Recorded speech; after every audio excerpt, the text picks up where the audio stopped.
शुभ प्रभात, जय हिंद। आप लोग कैसे हैं? आशा करता हूं कि आप लोग अच्छे होंगे, सकुशल होंगे। आज की इस वीडियो में हम लोग नए अध्याय की शुरुआत करेंगे। तो उससे पहले हम लोग कुछ मोटिवेशनल लाइन्स के बारे में जानेंगे, फिर हम लोग अपना जो अध्याय है उसकी शुरुआत करेंगे। तो आज का मोटिवेशनल लाइन इस प्रकार होगा कि यदि जीवन में हमें कभी असफलता मिले तो हमें यह नहीं सोचना चाहिए कि हमारा जीवन बर्बाद हो चुका। हमें उस असफलता में हुई गलतियों से सीख लेते हुए जीवन में प्रगति के पथ पर आगे बढ़ते रहना चाहिए और सफलता को हासिल करने का लगातार प्रयास करते रहना चाहिए। तो चलिए हम लोग शुरुआत करते हैं। आज का हमारा अध्याय जो है वह है अनुपात एवं समानुपात। अनुपात एवं समानुपात,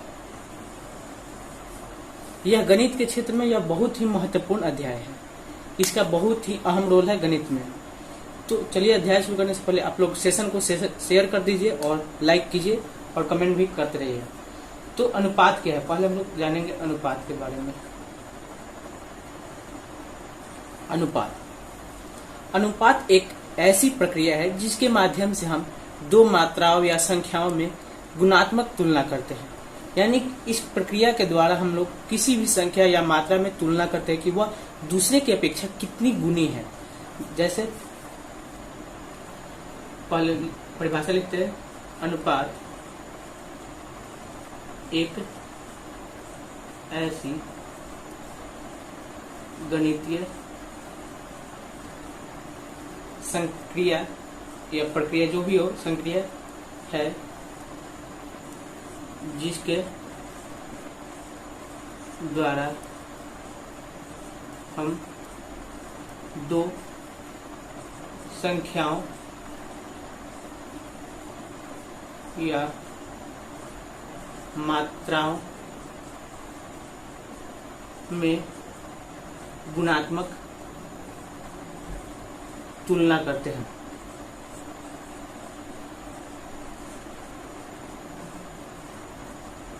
ठीक, अब उदाहरण समझेंगे। मान लीजिए कि किसी के पास अगर 50 रुपए है और किसी के पास 25 रुपए है, तो कोई बोलेगा कि उसके पास मेरे से 2 गुनी रुपया है, यानी कि तो यही है अनुपात। तो इसे कैसे ज्ञात करते हैं? तो अनुपात ज्ञात करने के लिए मान लीजिए हमने उदाहरण क्या लिया था, 50 रुपया और 25 रुपया। ठीक, पहले वाले के पास 50 रुपया और दूसरे वाले के पास 25 रुपया। तो जब इसका गुणात्मक अनुपात निकालना होगा तो लिखेंगे, ठीक, मान लीजिए पर्सन है तो P1 और P2। पहले के पास 25 और दूसरे के पास 25। पहले के पास 50, 25, 25 दूनी 50, तो 2/1 होगा। ठीक, अब इसे अनुपात में लिखना है। ये अभी भिन्न के रूप में है, ये अनुपात के रूप में नहीं है, भिन्न के रूप में। इसे अनुपात के रूप में परिवर्तित करने के लिए हम इसे लिखेंगे 2:1। यानी अनुपात को लिखने के लिए इस चिन्ह के द्वारा सूचित किया जाता है। अनुपात का चिन्ह यही है। ठीक, और एक बात कि अनुपात कभी भी सेम इकाई होने पर ही निकालते हैं। इकाई मतलब कि जो तुलना कर रहे हैं, जो भी संख्या है, तो उसका जो इकाई यानी कि किसको वह सूचित कर रहे हैं वो एक ही मात्रा हो। जैसे मान लीजिए रुपया है तो दोनों रुपया होना चाहिए, अगर मीटर है तो दोनों मीटर में ही होना चाहिए। अब हम लोग आगे बढ़ेंगे।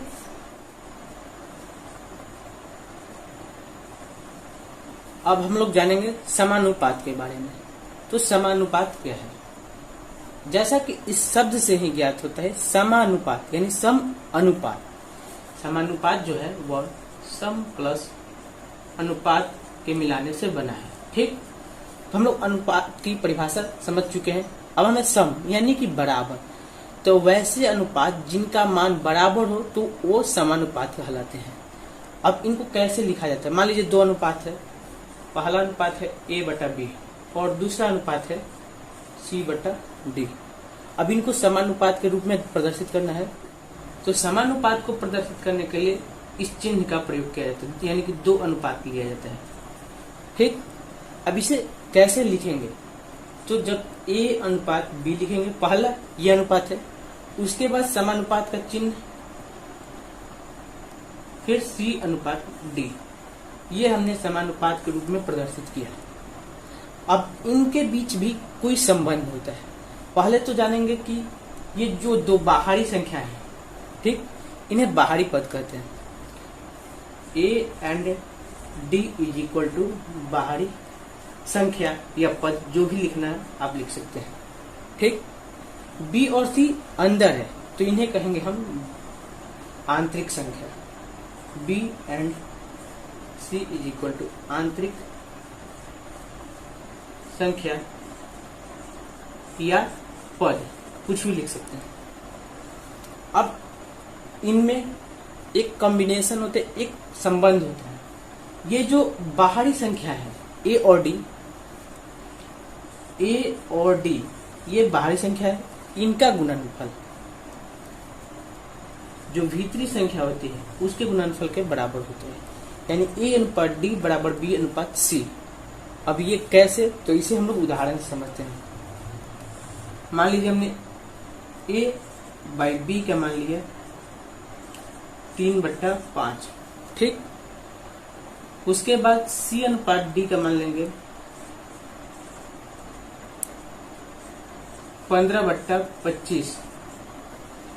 अब कहेंगे आप कि ये दोनों अनुपात तो समान नहीं है, क्योंकि ये 3/5 और ये 15/25 है। लेकिन जब इसे अनुपात में परिवर्तित करेंगे हम, तो 5 से ऊपर वाला कटेगा 15 3 बार में और नीचे वाला 5 बार में, तो 3/5 फिर वही रूप आ जाएगा, ठीक। इतना तो ठीक है।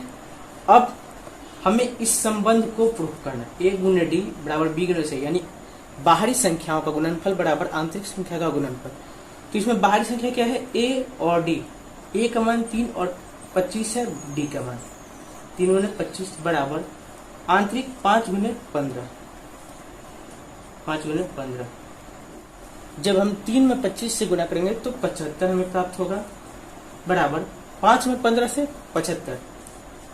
क्या दोनों में कोई अंतर है?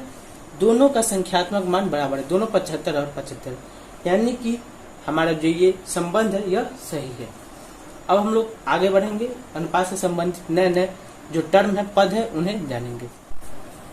अब हम लोग अनुपात से संबंधित कुछ महत्वपूर्ण पदों के बारे में जानेंगे। पहला मध्यानुपात, जैसा कि शब्द से ही समझ में आ रहा है, मध्य और अनुपात, यानी कि मान लीजिए दो अनुपात हो, ठीक, ए और बी, ठीक, एक अनुपात हुआ और दूसरा बी अनुपात सी। तो मध्यानुपात यानी कि ए और सी के बीच में जो संख्या हो तो उसे ही मध्यानुपात कहेंगे, ठीक। अब इनके बीच में क्या संबंध है उसे हमें ज्ञात करना है। तो जब हम इसे गुना करेंगे बाहरी को बाहरी से और आंतरिक को आंतरिक से, तो ए गुने c is equal to b square, ठीक। अब आगे बढ़ेंगे तो ए गुने सी रहेगा जब बी का मूल निकालना हो, बी का मूल मान, तो ये अंडर रूट में आ जाएगा और ये जो वर्ग में था वो इधर आ जाएगा, जैसा कि करनी और घातांक में हम लोगों ने पढ़ा था। ये हुआ हमारा मध्यानुपात। दूसरा आता है तृतीयानुपात।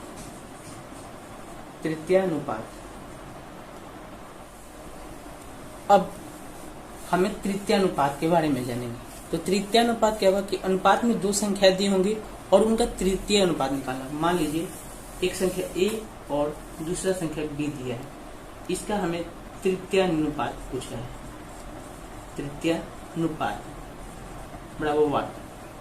तो तृतीयानुपात कैसे निकालेंगे? पहले हम लोग इसे अनुपात के रूप में लिखेंगे, ए बाई बी बराबर बी बाई, हमें तीसरा संख्या नहीं ज्ञात है, एक्स, ठीक।